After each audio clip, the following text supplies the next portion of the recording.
Everybody wants to talk about drugs. Everybody wants to say, oh, this guy, look, he looks amazing. It's got to be from, he's so crazy enhanced. He's probably taking everything under the sun. And I turn around and I tell people, at the end of the day, what it's really about, it's about training and nutrition, because those guys that are relying on that are going to be around for a very short period of time, because you can't buy gains in a bottle. And if you do, it's a very short period of time, and they're going to be a flash in the pan and they're gone. You see these guys and they come in, and then they come in, the bigger they are, the harder they fall. People want a shortcut. They want to buy solutions. You can't buy those kinds of solutions. It doesn't work that way. It really doesn't. There's no tooth fairy, there's no Santa Claus, and drugs do not make an athlete. The training and the nutrition are the most important aspects of bodybuilding. That's what really dictates, along with consistency. And people think that, hey, listen, it's just genetics, or it's just drugs, or it's just this, or it's just that. It's not. It's not.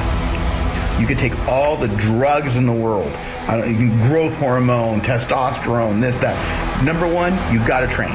Training is the most important. Number two is food. You've got to eat. And then obviously the rest of it all comes through being disciplined.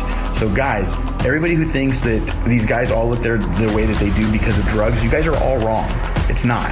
Because if that was the case, anybody with a thick wallet could go buy a bunch of gear and they're going to look huge and ripped and all that, and that doesn't happen. It's through hard work. You got to train and you got to eat right. That's the bottom line.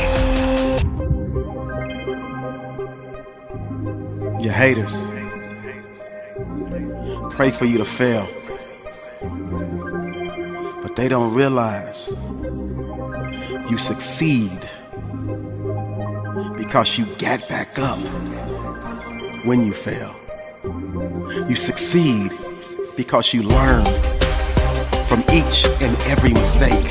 You learn from each and every one of life's lessons.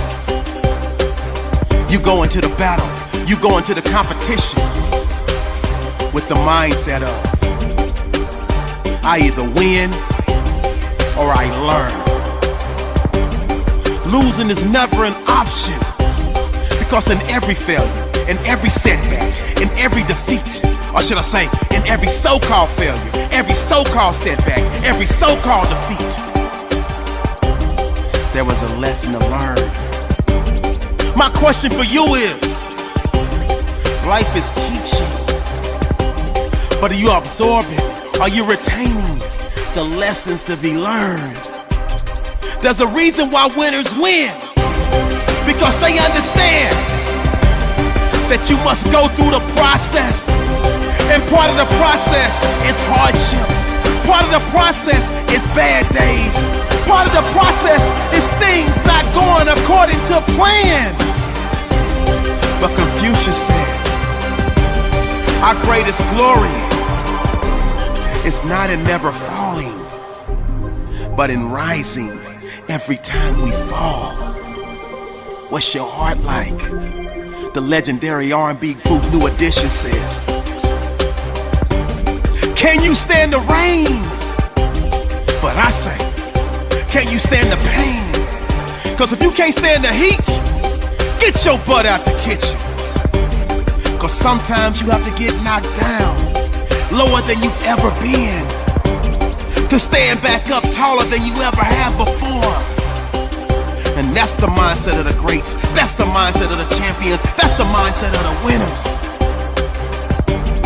You have to want to be successful with every fiber of your being, with every bone in your body.